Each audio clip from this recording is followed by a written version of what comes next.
MCQ का yes compose your dream. Hello दोस्तों, क्विकैस में आपका स्वागत है। हमारे चैनल के द्वारा लगातार एनसीईआरटी के क्वेश्चन कराए जा रहे हैं। ये एनसीईआरटी प्राचीन इतिहास के अंतर्गत हम लोग गुप्त साम्राज्य और गुप्त प्रशासन के एमसीक्यू क्वेश्चन को हमें यहाँ देखना है, जो 70 बीपीएससी और यूपी पीसीएस के लिए बहुत ही महत्वपूर्ण है, क्योंकि एग्जाम जो है 3 से 4 महीना और बचा हुआ है। इसलिए हमें बहुत अच्छे से इसको देखने की जरूरत है। और हमारे चैनल के द्वारा सारे टॉपिक के क्वेश्चन मैंने एमसीक्यू क्वेश्चन कराया है। आप प्ले लिस्ट पे जा करके सब देख लीजिएगा। कहीं किसी क्वेश्चन में कोई डाउट होता है तो आप कमेंट करके पूछ सकते हैं, उसका जवाब आपको दिया जाएगा। आप लोग चैनल को जरूर सब्सक्राइब कर लीजिएगा, बेल आइकन को प्रेस कर लीजिएगा, जिससे इस तरह क्लास आपको लगातार मिलती रहे। हम लोग शुरू करते हैं सीधे क्वेश्चन की ओर। हम लोग क्वेश्चन शुरू करने से पहले एक बार ये लिस्ट देख लीजिएगा आप लोग।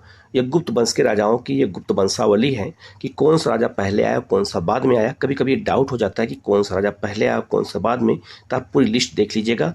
तो सबसे पहले श्रीगुप्त आया, जिसने गुप्त वंश की स्थापना की थी। फिर घटोत्कच आया था, फिर चंद्रगुप्त प्रथम आया, फिर समुद्रगुप्त आया, फिर चंद्रगुप्त द्वितीय विक्रमादित्य आया, फिर कुमारगुप्त प्रथम जिसने नालंदा विश्वविद्यालय की स्थापना की थी, फिर स्कंदगुप्त आया, फिर पुरुगुप्त आया, फिर कुमारगुप्त द्वितीय, फिर बुद्धगुप्त, फिर नरसिंह गुप्त, बालादित्य, फिर भानुगुप्त। भानुगुप्त का ही एरन अभिलेख है जिसमें सती प्रथा का उल्लेख हमें मिलता है। इसके बाद में आपका वैश्यगुप्त है, फिर कुमारगुप्त तृतीय है, और फिर आपका विष्णुगुप्त है। इतने राजा हुए थे गुप्त राज में, तो इनको अच्छे से एक बार देख लीजिएगा। कहीं कोई डाउट हो तो आप इसको एक बार जो है समझने का प्रयास कीजिएगा, और कहीं डाउट हो तो आप पूछ सकते हैं। ठीक है, अब हम लोग पहले क्वेश्चन की ओर चलते हैं। पहला क्वेश्चन है आपका, निम्नलिखित में से कौन सा कथन सत्य नहीं है।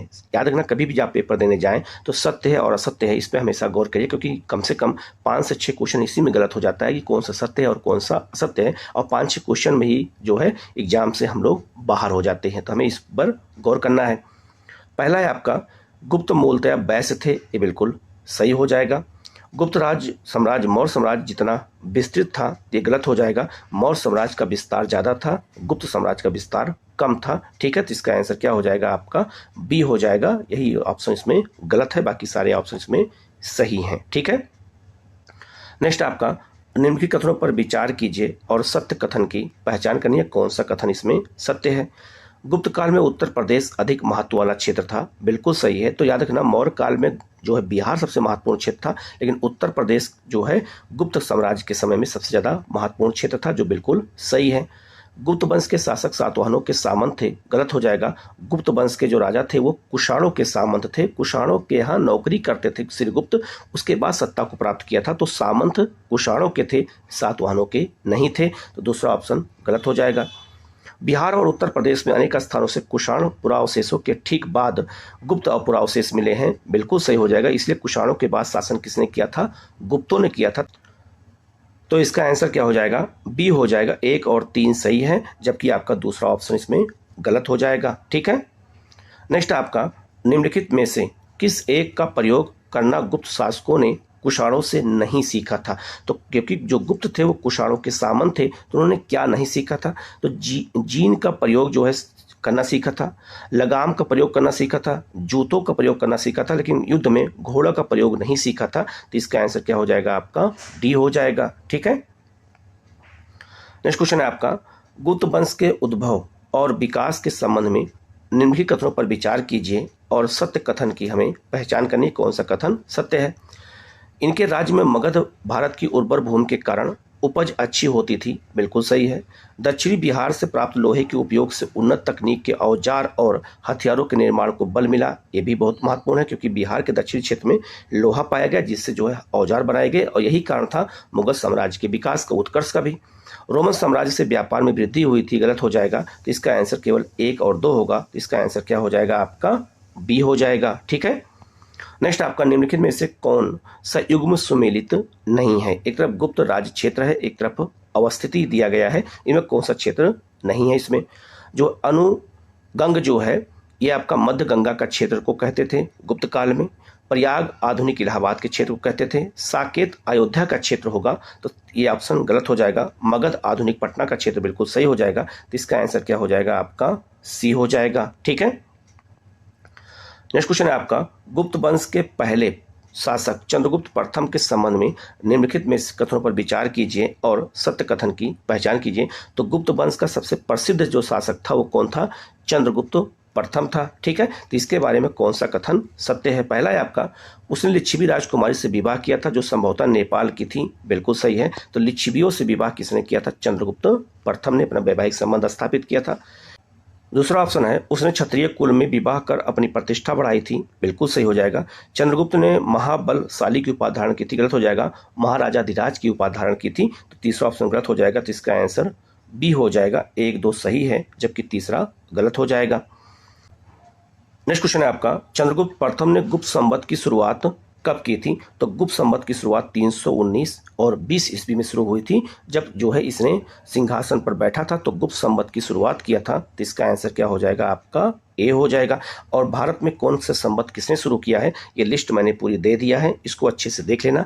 यहाँ से भी क्वेश्चन एग्जाम में पूछा जाता है कि शक संवत किसने शुरू किया, विक्रम संवत किसने शुरू किया, ठीक है, हिजरी संवत क्या है, सबको लिस्ट यहाँ दे दिया गया है, आप अच्छे से इसको भी याद कर लीजिएगा। ठीक है, नेक्स्ट क्वेश्चन है आपका, गुप्त वंश के किस शासक को उसके साहसिक अभियानों के लिए भारत का नेपोलियन कहा जाता है? तो समुद्रगुप्त को कहते हैं।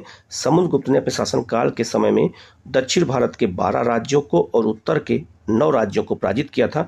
और दक्षिण के जो राज्यों को पराजित किया था, तो वहां से केवल कर प्राप्त करने के लिए किया था, अप्रत्यक्ष शासन स्थापित किया था, जबकि उत्तर भारत में प्रत्यक्ष शासन स्थापित किया था। लेकिन एग्जाम में अगर आपसे पूछा जाए कि जो है दक्षिण भारत का नेपोलियन किसे कहते हैं, तो या राजेंद्र प्रथम को कहते हैं, ये भी आपको याद रखना, जो चोल वंश का राजा था। ठीक है, नेक्स्ट क्वेश्चन है आपका, समुद्रगुप्त के संबंध में निम्नलिखित कथनों पर विचार कीजिए और सत्य कथन की पहचान कीजिए। उसका शासनकाल 335 से 380 ईस्वी के बीच में था, ये बिल्कुल क्या है? सही हो जाएगा। वह अशोक के समान शांति और अनाक्रामक नीति का पालन करता था, गलत हो जाएगा। उसने युद्ध का पालन किया था, युद्ध की नीति को अपनाया था। ठीक है, तो अशोक की तरह नहीं था। हर्षण उसका दरबारी कवि था, बिल्कुल सही है, जिसने प्रयाग प्रशस्ति लिखा था। तो इसका आंसर 1 और 3 हो जाएगा। तो इसका आंसर क्या हो जाएगा आपका? तो इसका आंसर हो जाएगा आपका 1 और 3, अर्थात इसका आंसर सी हो जाएगा।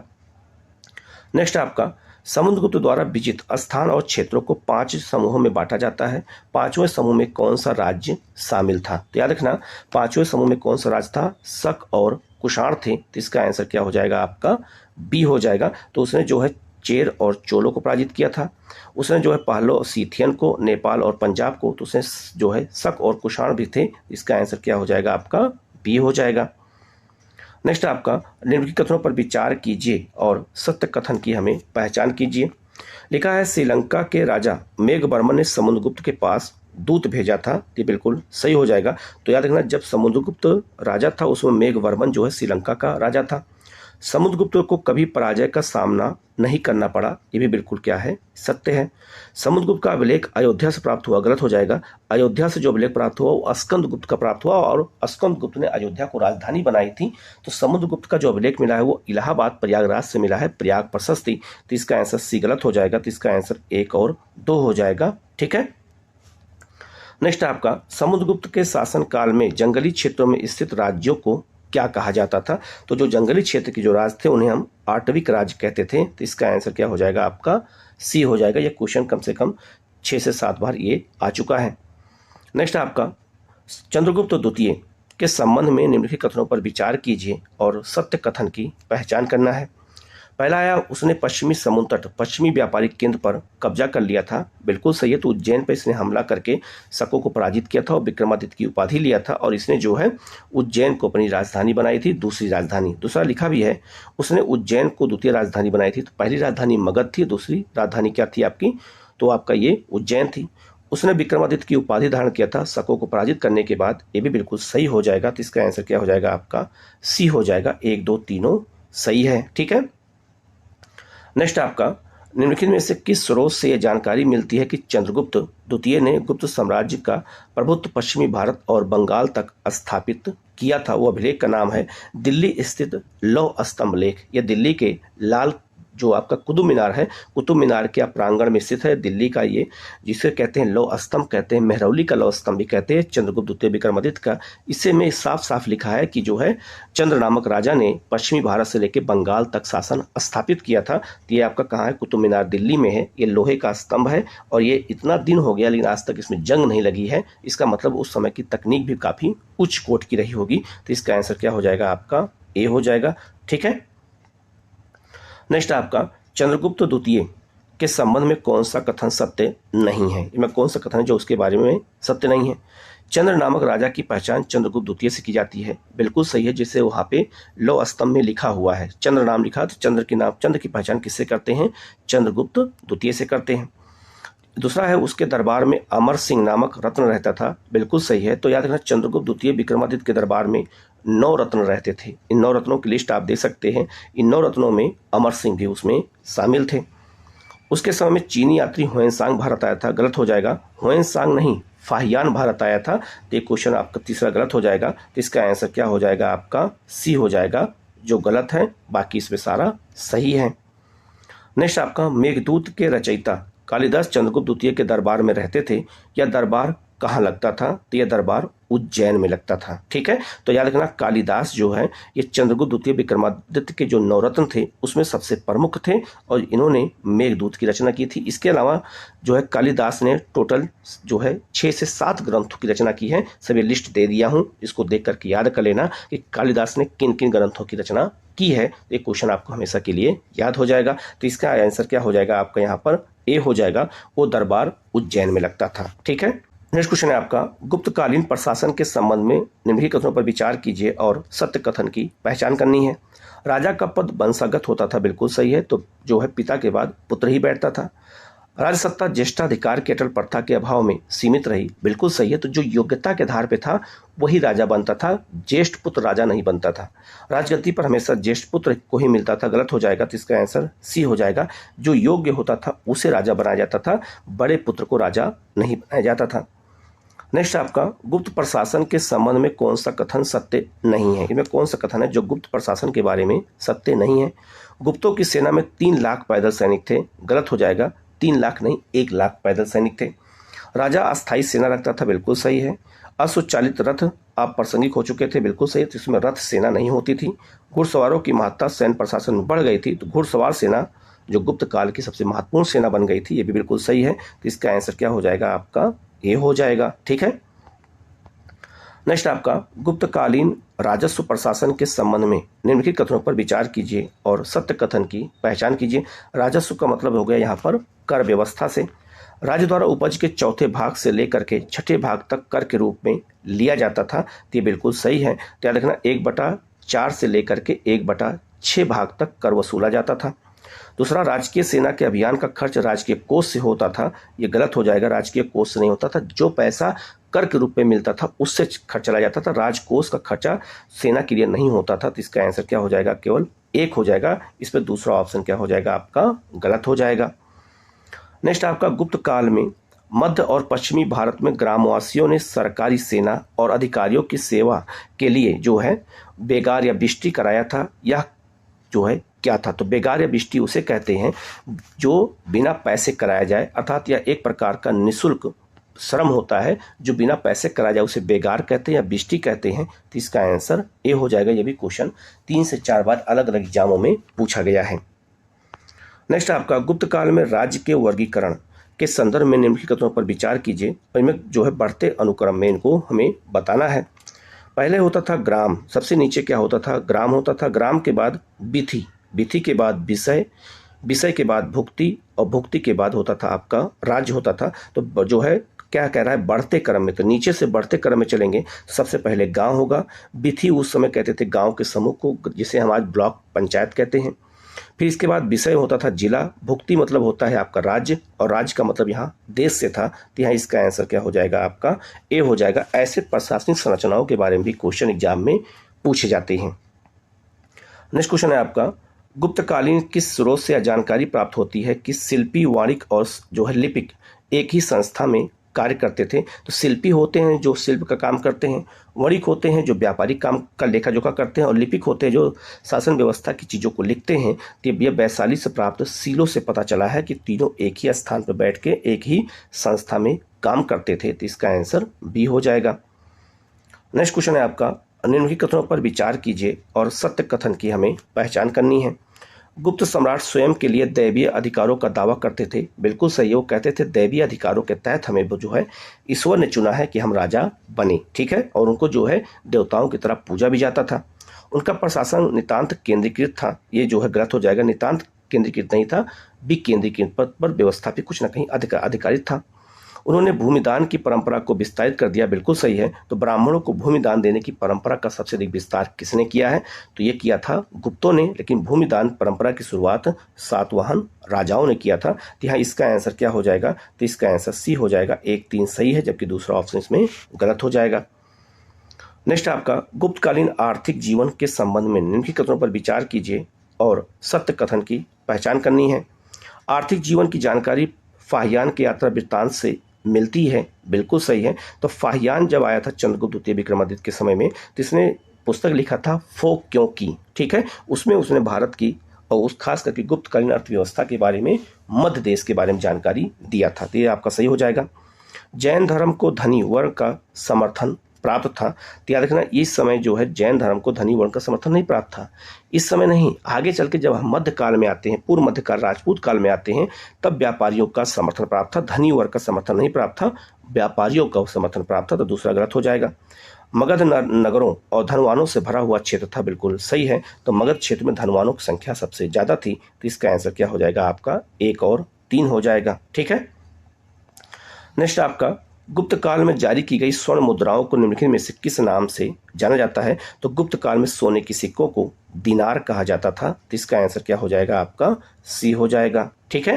ये बहुत अच्छे से याद रखना।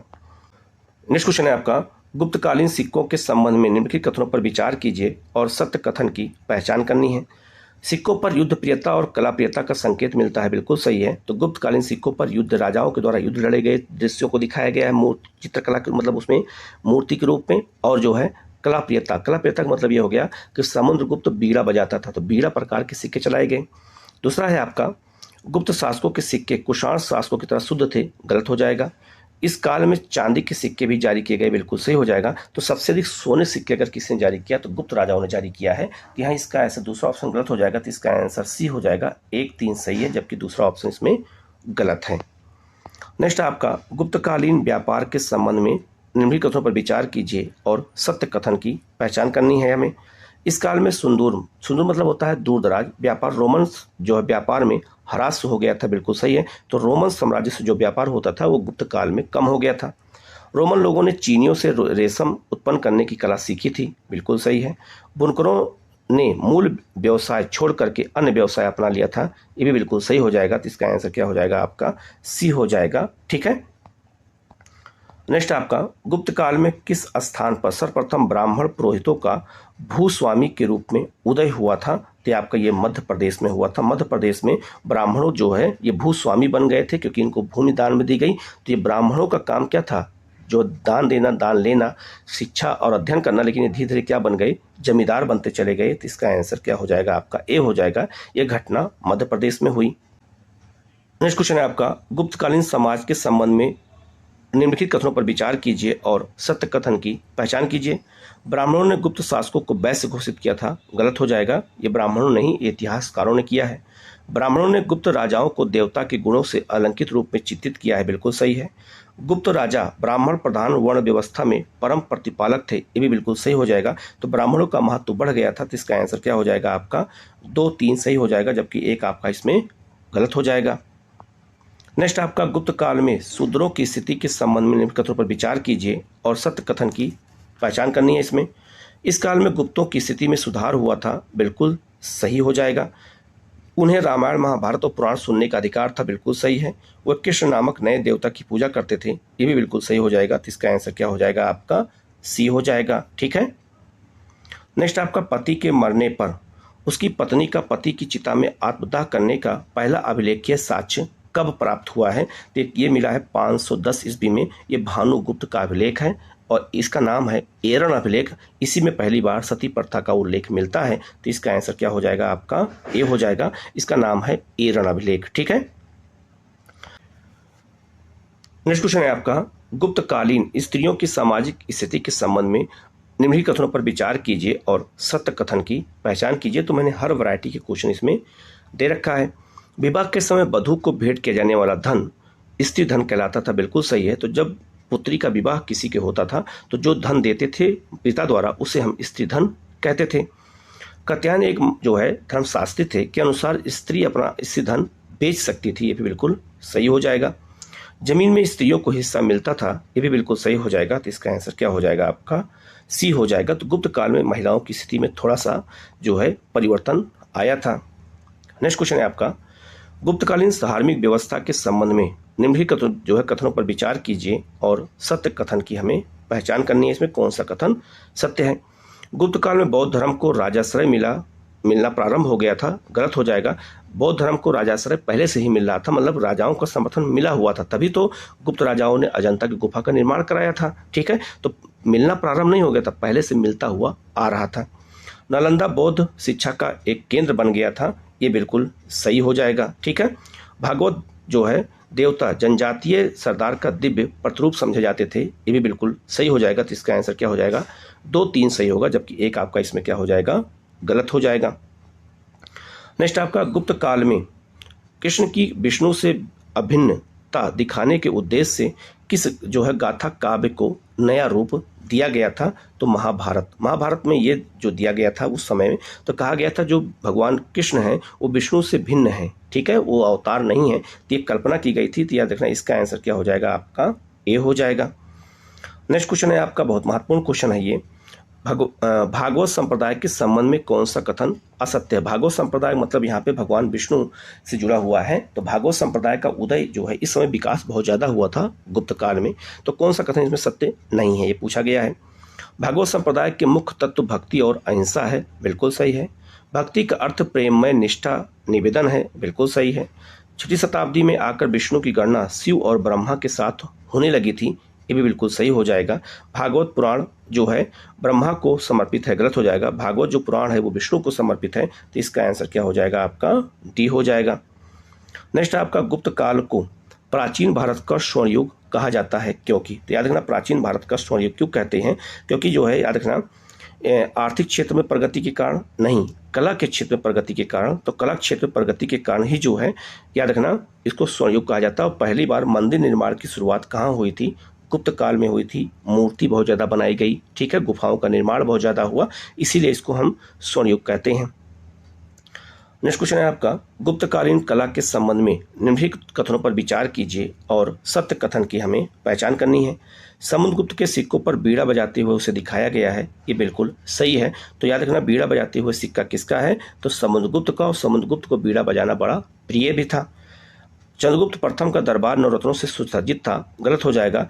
नवरत्न किसके थे? चंद्रगुप्त द्वितीय के थे, प्रथम के नहीं थे। अजंता की चित्रकारी गुप्तकालीन बौद्ध कला का सर्वश्रेष्ठ उदाहरण है, बिल्कुल सही है। तो अजंता की गुफाओं का निर्माण किसने कराया था? गुप्त राजाओं ने कराया था, बौद्ध धर्म के लिए कराया था। तो इसका आंसर 1 और 3 सही हो जाएगा। तो इसका आंसर क्या हो जाएगा आपका? सी हो जाएगा। ठीक है, नेक्स्ट आपका, निम्नलिखित में से कौन सा युग्म सुमेलित नहीं है? इनमें कौन सा युग्म है जिसका सुमेल नहीं है? एक तरफ पुस्तक है, एक तरफ रचनाकार है। ठीक है, पहला आपका मृच्छकटिकम, ये शूद्रक की पुस्तक है, बिल्कुल सही। अभिज्ञान शकुंतलम कालिदास की है, बिल्कुल सही। अष्टाध्यायी पर्णनि की पुस्तक है, पतंजलि की जो है नहीं है। तो इसका आंसर क्या हो जाएगा आपका? सी हो जाएगा। अमरकोश अमर सिंह की पुस्तक है, तो ये भी इसका आंसर क्या हो जाएगा आपका? सी हो जाएगा। ठीक है, नेक्स्ट आपका, निम्नलिखित कथनों पर विचार कीजिए और सत्य कथन की हमें पहचान करनी है। कौन सा कथन सत्य है? आर्यभट्ट कृत आर्यभट्टीय गणित की पुस्तक है, बिल्कुल सही है, जो गुप्त काल की है। रोमक सिद्धांत नामक रचना का जो है संबंध भूगोल शास्त्र से है, बिल्कुल सही है। ईसा की 5वीं शताब्दी के प्रारंभ में भारत में जो है दशमलव पद्धति का जो है ज्ञान आ गया था, गुप्त काल में, बिल्कुल सही है। तो इसका आंसर क्या हो जाएगा आपका? 1, 2, 3 हो जाएगा। तो दशमलव पद्धति का भी आविष्कार किसने किया था? तो आर्यभट्ट ने किया था, जो गुप्त काल से संबंधित है। तो इसका आंसर बी हो जाएगा। नेक्स्ट क्वेश्चन है आपका, निम्नलिखित कथनों पर विचार कीजिए और सत्य कथन की हमें पहचान करनी है। कौन सा कथन इसमें सत्य है? गुप्त काल में धातुओं को मिलाने का प्रयोग होता था, बिल्कुल सही है। मेहरौली लौह स्तंभ में उत्तम किस्म के लोहे का उपयोग हुआ है, बिल्कुल सही है, तभी उसमें जंग नहीं लगा है, आज भी वो उसी रूप में बना हुआ है। तो इसका आंसर क्या हो जाएगा आपका? सी हो जाएगा। तो इससे प्रमाण मिलता है कि उस समय जो है उत्तम किस्म के लोहा मिलता था और वहाँ की तकनीक भी बहुत अच्छी थी, खासकर गुप्त काल की। ठीक है, नेक्स्ट आपका, शूद्रक द्वारा लिखी गई प्राचीन जो है भारतीय पुस्तक मृच्छकटिकम का विषय क्या है? ये क्वेश्चन आईएएस में 2 बार आ चुका है। तो मृच्छकटिकम का जो विषय है, एक धनी व्यापारी और गणिका की पुत्री की प्रेम कथा को इसमें दिखाया गया है। तो इसका आंसर क्या हो जाएगा आपका? ए हो जाएगा। नेक्स्ट आपका गुप्त साम्राज्य के पतन के कारणों के संदर्भ में निम्नलिखित कथनों पर विचार कीजिए और सत्य कथन की हमें पहचान करनी है, कौन सा कथन इसमें सत्य है। पहला है आपका कमजोर उत्तराधिकारी का होना, बिल्कुल सही। हूणों का आक्रमण होना, तो हूणों का आक्रमण स्कंदगुप्त के समय में हुआ, इसके बाद लगातार आक्रमण हुए जिसने गुप्त साम्राज्य को पतन की ओर ढकेल दिया। सामंतों का विद्रोह होना, तो जो सामंत थे, छोटे छोटे सरदार थे, उन लोगों ने विद्रोह कर दिया, तो इसका आंसर क्या हो जाएगा, सी हो जाएगा। ये सारे कारण हैं जिससे संबोध जो है आपका गुप्त साम्राज्य पतन की ओर चला गया।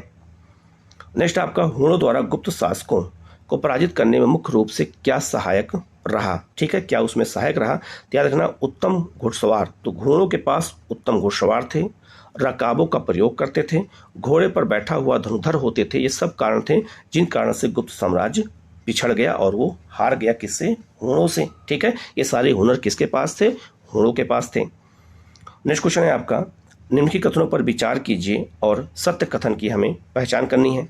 मालवा नरेश यशोवर्मन ने हूणों को पराजित किया था, ये बिल्कुल सही हो जाएगा। तो मालवा के राजा यशोवर्मन ने हूणों को पराजित किया था, उनकी एक शाखा को। यशोवर्मन ने 532 ईस्वी में विजय स्तंभ का निर्माण कराया था, बिल्कुल सही है। करद, कर देने वाला सामंत राजाओं ने गुप्त साम्राज्य को दुर्बल बना दिया था, बिल्कुल सही हो जाएगा। तो इसका आंसर क्या हो जाएगा आपका, सी हो जाएगा, ठीक है। नेक्स्ट आपका भारत में सर्वप्रथम हूणों का आक्रमण किस शासक काल में हुआ था, तो स्कंदगुप्त के समय में ही जो है हूणों का आक्रमण हुआ था, तो इसका आंसर क्या हो जाएगा आपका, डी हो जाएगा। नेक्स्ट आपका सुदर्शन झील का जीर्णोद्धार किस गुप्त शासक के शासनकाल में कराया गया था, स्कंदगुप्त के समय में। तो सुदर्शन झील का निर्माण चंद्रगुप्त मौर्य ने कराया था। इसका पहली बार जीर्णोद्धार अशोक ने कराया, फिर रुद्रदामन ने कराया और फिर स्कंदगुप्त ने कराया। तो स्कंदगुप्त का भी जूनागढ़ अभिलेख है और जो है रुद्रदामन का भी जूनागढ़ अभिलेख है, तो उससे जानकारी मिलती है। और सुदर्शन झील कहाँ है, तो ये गुजरात के सौराष्ट्र में इसको बनाया गया था, सिंचाई और जो है पेयजल की व्यवस्था के लिए। तो इसका आंसर ए हो जाएगा। नेक्स्ट आपका कौन सा अभिलेख इलाहाबाद स्तंभ अभिलेख के नाम से जाना जाता है, प्रयाग प्रशस्ति। ये समुद्रगुप्त का अभिलेख है, प्रयाग प्रशस्ति, इसे हरिशेन ने लिखा था, इसे इलाहाबाद का स्तंभ भी कहते हैं। तो इसका आंसर सी हो जाएगा। नेक्स्ट क्वेश्चन है वह गुप्त शासक कौन था जिसने सर्वप्रथम महाराजाधिराज की उपाधि धारण किया था, तो चंद्रगुप्त प्रथम। तो चंद्रगुप्त प्रथम ने ही पहली बार महाराजाधिराज की उपाधि धारण किया था, तो इसका आंसर सी हो जाएगा। और नेक्स्ट क्वेश्चन है आपका समुद्रगुप्त के संदर्भ में कौन सा कथन असत्य है, इसकी हमें पहचान करनी है। उसने विजय अभियानों के बाद अश्वमेध यज्ञ किया था, बिल्कुल सही है। उसने सोने के सिक्के जारी कराए थे जिस पर जो है बलि के घोड़े की आकृति अंकित है, बिल्कुल सही है। समुद्रगुप्त हिंसा और विजय में आनंद लेता था, बिल्कुल सही है, दोनों काम किया था। वह युद्ध में कई बार हारा था, गलत हो जाएगा, उसने कभी युद्ध में हार नहीं हुई थी उसकी। तो इसका आंसर क्या हो जाएगा आपका, टी हो जाएगा। तो ये 50 क्वेश्चन मैंने गुप्त साम्राज्य से जो बहुत इंपॉर्टेंट थे मैंने करा दिया है, इसको बहुत अच्छे से देखिएगा। कहीं कोई डाउट हो तो आप कमेंट करके पूछ सकते हैं, उसका जवाब आपको दिया जाएगा। Okay, thank you.